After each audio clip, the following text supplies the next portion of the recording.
মিষ্টির ভিড়ে ঐতিহ্য ধরে রেখেছে খাঁটি গরুর দুধ ও চিনি দিয়ে তৈরি ঐতিহ্যবাহী ক্ষীর, যার স্বাদ ও গুণ এক কথায় অতুলনীয়। চাহিদা রয়েছে দেশ বিদেশে। স্থানীয়রা মনে করেন এই ক্ষীর না খেলে জীবনের 16 আনায় বৃথা থেকে যায়। তাই তো এই ক্ষীরের স্বাদ নিতে প্রতিনিয়ত ভিড় জমায় মিষ্টি প্রেমীরা। মতলবের ঐতিহ্যবাহী হচ্ছে ক্ষীর। আপনি মতলবে আসলেন তো ক্ষীর খাইলেন না, তাইলে কিন্তু খাওয়ালেন না। যখন এখানে ফেরিঘাট ছিল না, প্রাইভেট কার থামে তখন ঢাকায় আরো এখান থেকে ক্ষীর নিত। সানবিট সব দিবে সামাল। সানবিট ম্যাজিক প্রেস ডিশওয়াশিং এর মাথা ঘোরানো সলিউশন। চাঁদপুরের মতলবে 1956 সালে বৃন্দাবন ঘোষ নামের এক ব্যক্তি ক্ষীর ও মিষ্টি তৈরির প্রচলন করেন। পরে তার ছেলে গান্ধী ঘোষ এই ব্যবসার হাল ধরেন এবং আজও ঘোষ বংশধররা এই ঐতিহ্য ধরে রেখেছেন। মতলবে গান্ধী ঘোষের ক্ষীর নামে পরিচিত এই দোকানের ক্ষীরের কদর সবচেয়ে বেশি। ব্যবসাটা আমার দাদার থেকে শুরু হয়েছে, তারপর আমার বাবা আসছিল, এখন আমি চালাইতেছি। এটা আমি চালাতেছি আজকে 35-36 বছর ধরে।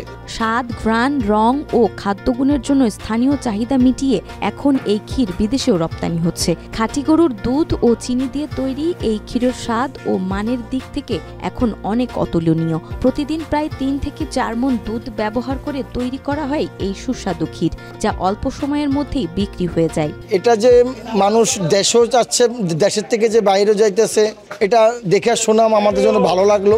লাভজনক হওয়ায় অনেকেই এই ক্ষীর ব্যবসায় যুক্ত হচ্ছেন। সেই সাথে সকলের মুখে মুখে রয়েছে এই ক্ষীরের প্রশংসা।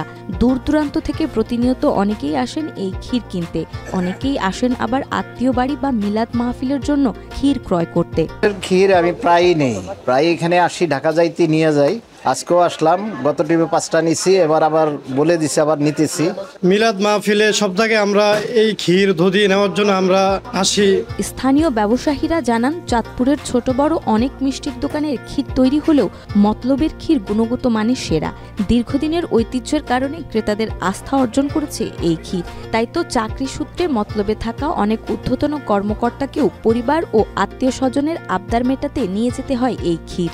আমরা যখন ঢাকাতে অথবা বাড়িতে যাই, সবাই আমাদেরকে বলে তুমি তো মতলবে আছো, মতলবের ক্ষীর অনেক প্রসিদ্ধ এবং মতলবের ক্ষীরের প্রতি তাদের একটা আগ্রহ আছে। তো আমরাও চেষ্টা করি মাঝে মধ্যে যদি কখনো কোনো জায়গায় বেড়াতে যাই, আমাদের গ্রামে যাই, ঢাকার বাসাতে যাই, এখান থেকে যাওয়ার সময় একটু ক্ষীর নিয়ে যাওয়ার জন্য। এদিকে সুস্বাদু ক্ষীর নিয়ে উপজেলা প্রশাসনের কর্মকর্তা জানান, ক্ষীর ব্যবসায়ীদের পাশে থেকে তাদের প্রয়োজনীয় সহায়তা দেওয়া হবে, যাতে মতলবের সুস্বাদু ক্ষীরের পরিচিতি আরো বিস্তৃত হয়। মতলবের ক্ষীরটাকে সমগ্র বাংলাদেশে ছড়িয়ে দিতে চাই, আর এটা জিআই পণ্য হিসেবেও আমরা এটাকে এনলিস্টেড করতে চাই। বিদেশে রপ্তানির পাশাপাশি দেশীয় অর্থনীতির বড় একটি অংশ জুড়ে থাকুক মতলবের ক্ষীর, এমনটাই প্রত্যাশা সকলের।